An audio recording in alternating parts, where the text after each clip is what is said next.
Hi friends, Sarika recipe मराठीमध्ये तुमचं खूप खूप स्वागत आहे। आज आपण खमंग आणि पौष्टिक असे दुधी भोपळ्याचे थालीपीठ किंवा धपाटे कसे करायचे पाहणार आहे। हे थालीपीठ बघा, एकदम मऊ आणि एकदम खुसखुशीत छान असे थालीपीठ बनतात बघा, आणि चविष्ट झटपट होतात बघा, मस्त होतात। दुधी भोपळ्याचे एकदम पौष्टिक आणि खमंग असे तुम्ही पण या पद्धतीने करून बघा। तर चला वेळ न घालवता व्हिडिओला सुरुवात करूया। आपण सर्वप्रथम थालीपीठ बनवण्यासाठी वाटण बनवून घेणार आहे। त्यासाठी मी इथे मिक्सरचं भांडं घेतलेलं आहे। त्यामध्ये मी 6 ते 7 हिरवी मिरची घेतलेली आहे। तुमच्या आवडीनुसार तुम्ही हिरवी मिरची घ्या। इथे 7 ते 8 लसणाच्या पाकळ्या घेतलेल्या आहेत। 1 चमचा मी इथे जिरे घेतलेले आहेत। तुम्हाला हवं असेल तर तुम्ही अर्धा चमचा इथे ओवा पण घालू शकता वाटणामध्ये। आणि इथे 1 चमचा मी जिरे घातलेले आहेत आणि 7 ते 8 मी कढीपत्त्याचे पाने घेतलेले आहेत, ती पण घालून घेतलेले आहेत। इथे चवीनुसार मीठ घालून घ्यायचं आहे।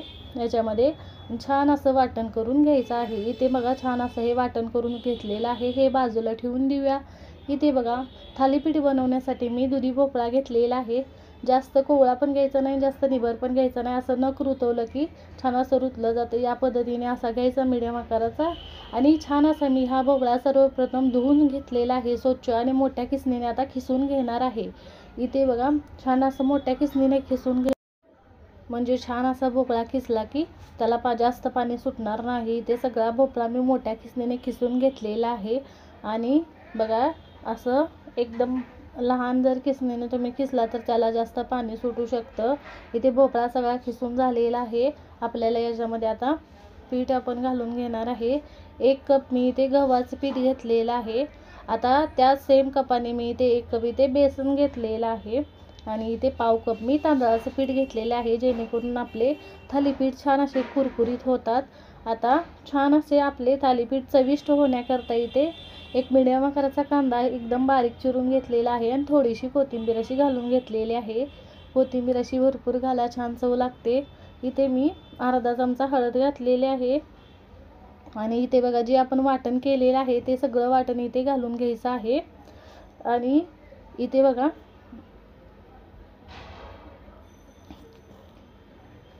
छान असं वाटण घातलेलं आहे। आणि आपण वाटणामध्ये मीठ घातलेलंच होतं, पण वरून आपण चवीनुसार मीठ घालून घ्यायचं आहे।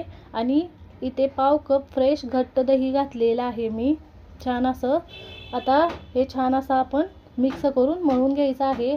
आपल्याला इथे पाणी वापरायची गरज लागत नाही, कारण आपण दही पण घातलेलं आहे, आणि जो आपण भोपळा घातलेला आहे, भोपळा पाणी सोडतो, त्यामुळे पाणी घालायची गरज नाही। छान असं हे मिक्स करून हे मी मळून घेते बघा। हे एकजीव करून घेतलेलं आहे मी या पद्धतीने छान असं मळून घेतलेलं आहे बघा। या पद्धतीने सगळं एकजीव करून घेतलेलं आहे बघा। असं मळून घ्यायचं आणि भिजत ठेवायची गरज नाही। आपण याचे पटकन थालीपीठ बनवून घेणार आहे। आता वरून थोडंसं मी याला तेल लावून घेते बघा, म्हणजे जे आपलं पीठ आहे ते सुकणार नाही। छान असं थोडंसं तेल लावून घेते मी। 1 चमचाभर याला तेल लावलेलं आहे, आणि तेल सगळ्या पिठाला मी लावून घेते आता बघा। या पद्धतीने जे पीठ आपलं सुकणार नाही। छान असं हे पीठ तयार झालेलं आहे। पटकन थालीपीठ बनवणार आहे, आणि थालीपीठ बनवण्यासाठी इथे वाटीमध्ये मी पाणी घेतलेलं आहे, आणि असं सुती रुमाल घेतलेला आहे बघा। आता जे पाणी घेतलेलं आहे त्यामध्ये हात बुडवून छान असं आपण एक पिठाचा गोळा घेणार आहे, म्हणजे आपलं पीठ हाताला चिकटणार नाही। वाटीत पाणी घेतलेलं आहे, त्यात पाण्यात हात बुडवून छान असं आपण जेवढं तुम्हाला थालीपीठ बनवायचं आहे तेवढा हुंडा घ्यायचा, छान असं थापून घ्यायचं। जर वाटलं हाताला चिकटते पीठ तर पाण्यात हात बुडवून छान असं थापून घ्यायचं आहे बघा। इथे छान असं मी बघा पीठ छान असं आपलं असल्यामुळे छान असं थालीपीठ थापून घेतलेलं आहे बघा। या पद्धतीने पातळ असं हे थालीपीठ झपाट आपलं थापून झालेलं आहे। आता याच्यावर पांढरे तीळ थोडेसे घालून घेते बघा। इथे बघा, वरून थोडे पांढरे तीळ घालून घ्यायचे, ऑप्शनल आहेत। वरून घातले की असे दिसायला पण छान दिसतात, आणि चव पण छान लागते, जरूर घाला। आणि इथे बघा, छान असं पांढरे तीळ छान असं सगळीकडे मी घालून घेतलेले आहेत। आणि आता याला होल पाडून घ्यायचे आहेत, म्हणजे छान असे आपले थालीपीठाला आपण तेल लावतो ते सगळीकडं लागलं जातं बघा। होल पाडून घ्यायचं, आता थालीपीठ छान असं भाजण्यासाठी मी तवा गरम करायला ठेवलेला आहे, त्याला थोडंसं तेल लावून घेतलेलं आहे.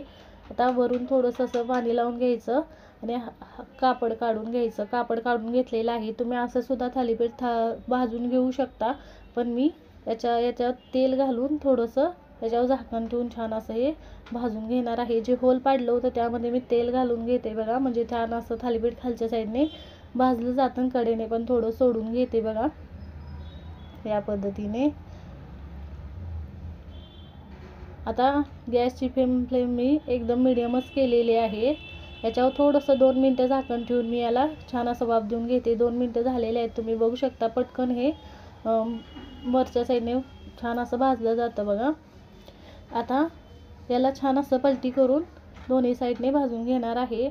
याला वरच्या साईडने पण छान असं तेल लावून घेऊन आपण पलटी करून दोन्ही साईडने भाजून घ्यायचं, म्हणजे खमंग असे हे आपले थालीपीठ भाजले जातं बघा. छान असं हे पलटून मी बघा मस्त असं खमंग हे भाजलेलं आहे. खालच्या साईडने दोन्ही साईडने मी छान असं भाजून घेते बघा. झटपट बनतात आणि चवीला तर एक नंबर लागतात बघा, मस्त अप्रतिम लागतात बघा. मी काढून घेते. दुसरं पण बघा मी त्याच पद्धतीने बनवलेलं आहे बघा, छान झालेलं आहे.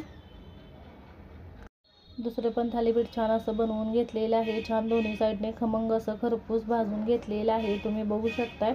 ते मस्त असे आपले थालीपीठ झालेले आहेत. तुम्ही पण या पद्धतीने करून बघा, छान भाजलेलं आहे. हे पण काढून घेते. सगळे थालीपीठ आपले छान असे तयार झालेले आहेत बघा. झटपट तुम्हाला कधी पण खायची इच्छा झाली तर तुम्ही असे पौष्टिक आणि खमंग असे दुधी भोपळ्याचे थालीपीठ बनवून खाऊ शकता. छान लागतं बघा, मस्त एकदम मऊसूत खुसखुशीत आणि एकदम छान खमंग होतात बघा. हे तुम्ही दह्याबरोबर, लोणच्याबरोबर किंवा असं जरी खाल्लं तरी मस्त लागतं बघा. तुम्ही या पद्धतीने नक्की करून बघा आणि कमेंटमध्ये जरूर सांगा की तुम्हाला हा व्हिडिओ कसा वाटला. व्हिडिओ आवडला असेल तर व्हिडिओला लाईक करा, शेअर करा. चॅनलवर नवीन असेल तर चॅनलला सबस्क्राईब करा, बेल आयकॉनला क्लिक करा आणि तुम्ही या पद्धतीने दुधी भोपळ्याचे थालीपीठ नक्की करून बघा. व्हिडिओ पाहिल्याबद्दल धन्यवाद.